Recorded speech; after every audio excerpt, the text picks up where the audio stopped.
अंदर ये सलाह निकल के आ रही है। हमारे एक दर्शक हैं, वो कह रहे हैं सर रेलवे शेयरों के बारे में कुछ बताइए। तो रेलवे को लेकर के अभी आपका व्यू क्या होगा सर?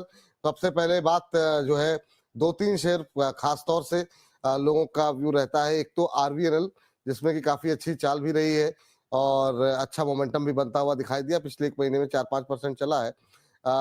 उस पे आपकी टिप्पणी, उसके साथ शुरुआत करेंगे, फिर जुपिटर है, आईआरएफसी है, इरकॉन है। इन 3-4 पे थोड़ी सी राय जानना चाहेंगे, लेकिन शुरुआत आरवीएनएल के साथ।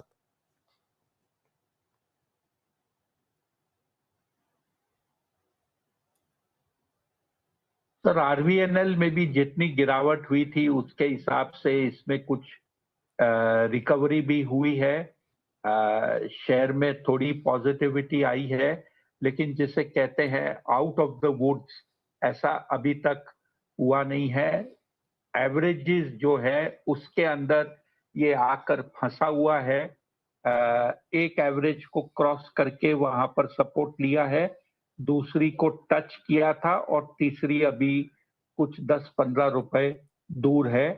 ये सबको क्रॉस करने के बाद में फिर जो इसके लिए एक बड़ी अड़चन आएगी वो है इसकी 200 डे एवरेज, जो 401 रुपए पे फिलहाल मौजूद है। इसके बाद बात कर लेते हैं आईआरएफसी की। जी।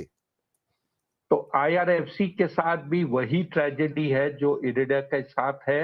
लोग इसे समझ नहीं पाते कि ये फाइनेंस रेलवे को अरेंज करके देती है अंतर्राष्ट्रीय बाजार से भी और भारत के अंदर जो बैंकिंग सिस्टम है उससे।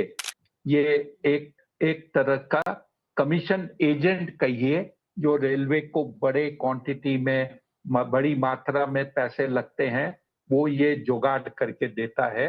और इसका लेंडिंग मैकेनिज्म जो है, ये एसेट खुद के बुक्स पर खरीद कर रेलवे को 15 साल और 30 साल के लीज एग्रीमेंट करके देता है, जिससे उसे लीज रेंट पर डेप्रिसिएशन भी मिलता है और वो एक टैक्स सेविंग उसके लिए हो जाता है। तो आपको ये कंपनी को एक तरह से फाइनेंस कंपनी से देखना चाहिए और इसके लिए एनएवी एक बहुत इंपॉर्टेंट चीज है, क्योंकि इसके पास जो एयूएम है उस पर उसकी इनकम आती है। तो शेयर ठीक है, लेकिन इसके अंदर में आपको कोई 30, 40, 50% का रिटर्न मिल जाए, ऐसा फिलहाल नहीं लग रहा। जी, चलिए इस बीच हमारे साथ एक दर्शक